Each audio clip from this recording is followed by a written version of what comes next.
What's up guys, SCO की video है America goes mad on Modi. तो फेस टू फेस चैनल पर रिजवान अहमद सर इस टॉपिक को कवर करेंगे। अब क्या कह रहा है अमेरिका, क्या कहता था अमेरिका, अभी तक कह रहा है। देखते वीडियो 1 2 3 गो। इसके साथ साथ जब मैं जॉइंट डिक्लेरेशन और थोड़ा डिटेल में देख रहा था तो एक नई चीज सामने आई और वो चौंका देने वाली सामने आई। India, in my view, should not play in the Quad, for example. That's just my view. It was a shame to see Modi getting in bed as the leader of the biggest democracy in the world with अरे भैया तुम तो यही कहते रहो,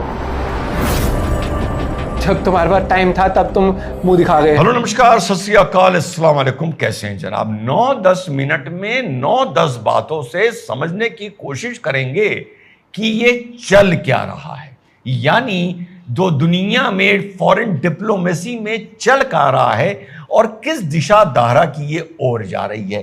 एक चीज बस इसमें तय नजर आ रही है कि अमेरिका के जबरदस्त आग और मिर्ची लगी हुई है एससीओ को लेकर। कल मैंने जो बात बोली थी वही आज दोहराऊंगा कि फिलहाल एससीओ एक बड़ा खूबसूरत, बहुत ही ताकतवर मंच था। आने वाले 90 दिन में पता चलेगा ये केवल एक मंच था या यहां से एक दुनिया की मल्टीपोलर वर्ल्ड की एक नई दिशा धारा जियोपॉलिटिकल, जियो इकोनॉमिक, जियो स्ट्रेटेजिकल निकल के आई है या नहीं आई है, ये आने वाले वक्त में पता चलेगा। डोनाल्ड ट्रंप इतना चिढ़ गया है इस बात से, एक होता है ना कि एक मीटिंग होने जा रही है, मीटिंग होने जा रही है, आदमी कहता है हो रही है, लेकिन जब वो हो जाती है और सामने आती है तो आदमी के मिर्चा ज्यादा लगती है या उसे अपनी गलती का एहसास ज्यादा होता है।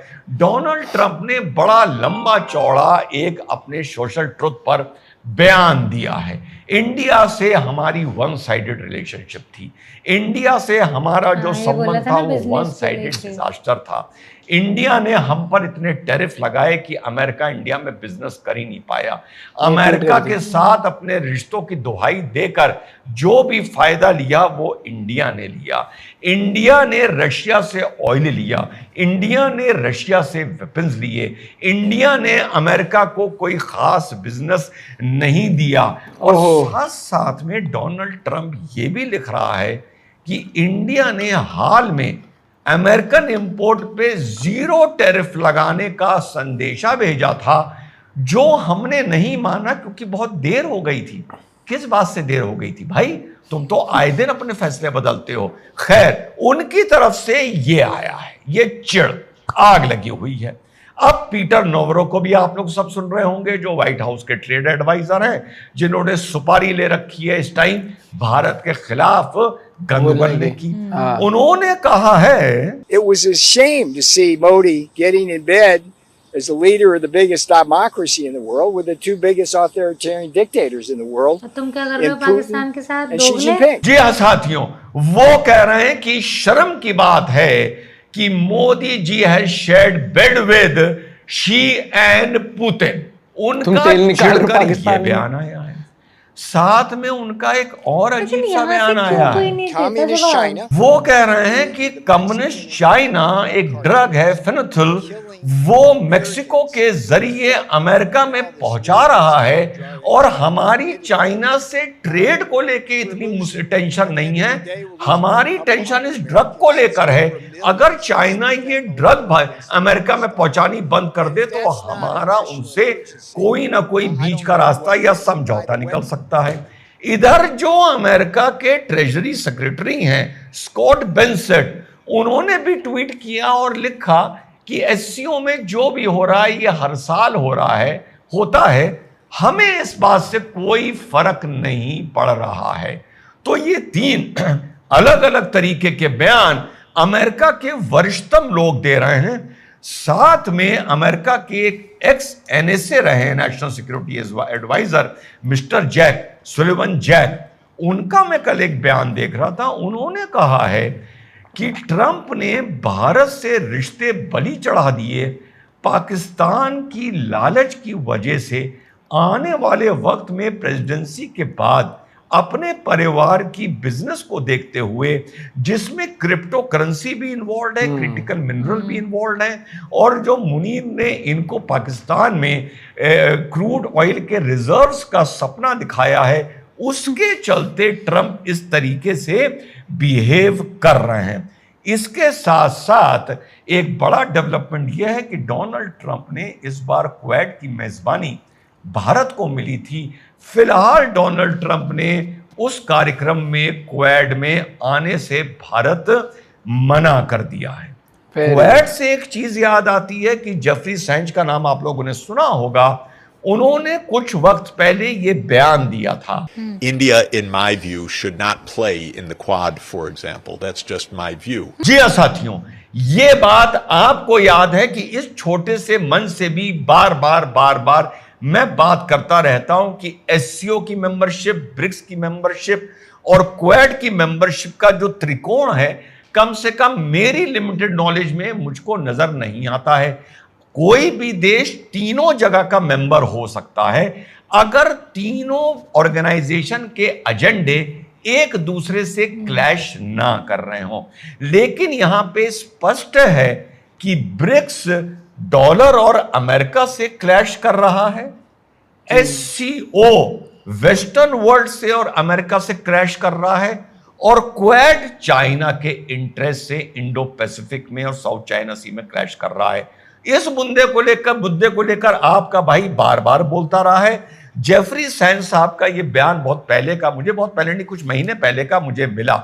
लेकिन जब यही बात हाल में जयशंकर जी से पूछी गई, तो उनका क्या जवाब है, ये सुन लीजिए। I think the Quad is still the Quad, and the BRICS was always the BRICS. I mean, when we did the Quad, the BRICS didn't go away, and as Quad progressed, BRICS also progress. So जी हाँ साथियों, उन्होंने ये कहा कि BRICS अलग है, Quad अलग है। जब क्वेड था तो ब्रिक्स बढ़ा, जब ब्रिक्स बढ़ा तो क्वेड बढ़ा। इनका आपस में कोई कनेक्शन नहीं है।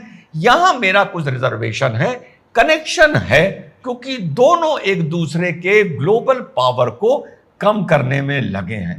इसके साथ साथ जब मैं जॉइंट डिक्लेरेशन और थोड़ा डिटेल में देख रहा था, तो एक नई चीज सामने आई, और वो चौंका देने वाली सामने आई, कि ईरान पे जो अमेरिका ने और इजराइल ने उनके न्यूक्लियर पावर स्टेशंस पर, न्यूक्लियर एस्टेब्लिशमेंट एंड फैसिलिटीज पर अटैक किया था, भारत ने जॉइंट डिक्लेरेशन में उस अटैक की निंदा की है, उसको गलत ठहराया है, और ये कहा है कि ये ईरान की सॉवरेनिटी पर हमला था, जो यूनाइटेड नेशन के चार्टर के बिल्कुल विपरीत और उसके विरोध में जाता है। ये एक बड़ा डेवलपमेंट देखने को मिला है। कुछ महीने पहले भारत ने एससीओ में इसी चीज पर जॉइंट डिक्लेरेशन देने से मना कर दिया था, on Israel attack over Iran nuclear facilities and other establishment. ये बड़ा डेवलपमेंट है। आने वाले 3 महीने इस दुनिया की और हमारे देश की दिशा धारा तय करने जा रहे हैं। वो बात अलग है साथियों कि पुतिन साहब से मोदी कैसे मिले, पुतिन साहब ने मोदी जी को अपनी कार में बिठाया। कुछ लोगों का विश्लेषण यहीं तक सीमित होकर वाह वाह करके रह जाता है, कुछ लोगों का विश्लेषण कहीं सीमित रहकर थू थू करके रह जाता है। ये देश का दुर्भाग्य है। प्रथम दृष्टिया देखने से लगता है कि न्यूट्रल एनालिसिस, लिमिटेड नॉलेज ही हो, देखने को नहीं मिल रही है। शायद इससे भी भारत का नुकसान हो रहा है। हम लेकिन इस मंच पर एक न्यूट्रल नजर सारी गतिविधियों पर डेवलपमेंट पर रखेंगे, और आप लोगों को मैं अपनी लिमिटेड नॉलेज के साथ अपडेट करता रहूंगा। जय हिंद, वंदे मातरम, खुदा जय हिंद, वंदे मातरम। ये जो इन्होंने किया है, जो खासकर अमेरिका ने जो स्टेटमेंट दी है कि अब उनका एक ऑफर ऐसा भी आया है हाल फिलहाल में कि ऑलमोस्ट नो टैरिफ लगाएंगे हम, ऐसे भाई देखो, और लेकिन टू लेट हो गया है। तुम्हारे तो रोज 10 दिन में बयान बदल जाते हैं। सर ने सही कहा कि रोज सुबह उठते हो तो हम कुछ और बोल देते हो, फिर कुछ और बोल देते हो। अब ये चीज ना बहुत ज्यादा इनके माइंड में खटकेगी। सबसे बड़ी बात कि यूएस इजराइल का अटैक ईरान के ऊपर इंडिया ने खुलेआम एससीओ में ज्वाइन करा, कंडेम करते हुए वो चीज। ठीक है। और साथ ही साथ यहाँ पर एक और चीज़ आती है कि चाइना और इंडिया के जॉइंट वेंचर्स नोटिफिकेशन भी आई थी, उनके ऊपर अब तेजी से काम चलेगा कि जो टेक्नोलॉजी में वो काम करेंगे। मैं अभी भी मुझे उस चीज़ पे बहुत वो आता है कि जैसे ये रिजवान अहमद सर हैं, ये इनके पास भी सोशल मीडिया प्लेटफॉर्म है, जैसे ठीक है एक ऑडियंस सब कुछ है, लेकिन जैसे इतने बयानबाजी वहां से होती है एकदम खुला, कितना हार्श और क्या क्या वर्ड, काफी ऐसे वर्ड भी बोल देते हैं जो इस उस पे जाके मतलब नहीं बोलने चाहिए। यहाँ से कोई कुछ ना लिखता है ना बोलता है, इन चीजों पे मुझे लगता है कि हमारे यहाँ से ना स्पोक्स पर्सन को थोड़ा खुला आना चाहिए और वो बड़े मंच पर जाना चाहिए, बड़े मंच पर जाना चाहिए। एक चीज देखोगे ना, हर उसका चाहे वो हर उसके मैंने देखा है उनके जो official social media page handle होते हैं उनसे भी इतनी चीजें आती हैं, चीखम चिल्ली काइंड ऑफ, आप उन ट्वीट को देखोगे ना तो ऐसा लगा कि चीखम चिल्ली काइंड ऑफ ट्वीट है वो बोल रहे हैं एकदम। लेकिन यहाँ से मैंने कभी किसी का कोई ऐसा, मुझे लगता है इट्स हाई टाइम कि हम जैसे अपने अपने एक्शंस दिखा रहे हैं तो हमारे वर्ड्स भी निकलने चाहिए थोड़ा सा। अब जैसे ये वाला जो उन्होंने बोला इट्स वेरी शेमफुल ये सब करके, यहाँ वो बोल रहे यहाँ से कुछ है ही नहीं। मुझे लगता है कि इंडिया को ना अपने गवर्नमेंट में ऐसे स्पोक्स पर्सन थोड़े से रखने चाहिए कि जो खुला बोले, आगे से जो तू तड़क आती है उसी टोन में उसी तरीके से जवाब दे। क्योंकि अभी रिसेंटली उनका देखा था ना मैंने, वो शशि थरूर है ना वो जवाब बढ़िया देते हैं, डॉक्टर एस जयशंकर भी, लेकिन वो वैसे है मतलब समझ रहे हैं कि ठीक है जब कोई मीटिंग है जैसे ये और बेटर ट्वीट और मुझे लगता है थोड़ा सा एग्रेसिव तरीके से अगर वहां से आते तो यहाँ से भी जाना चाहिए। आप भी अपना पॉइंट ऑफ व्यू शेयर कर सकते हो। बाकी मुझे लगता है कि ये सर ने अभी कुछ दिन पहले भी हमने वीडियो पे रिएक्ट किया था, उसमें बोला था कि ये डिसाइड करेंगे कि इंडिया किस डायरेक्शन में जा रहा है आने वाले टाइम में, कि मतलब क्या हम बहुत तगड़े लेवल पर प्रोग्रेस करेंगे या फिर कहीं हम अमेरिका की वजह से कहीं आइसोलेट ना हो जाए, जबकि नहीं, मुझे नहीं लगता आइसोलेट होंगे। लेकिन लेट्स सी क्या क्या डेवलपमेंट आती है आने वाले टाइम में। मिलते हैं वीडियो के साथ, बाय बाय, टेक केयर।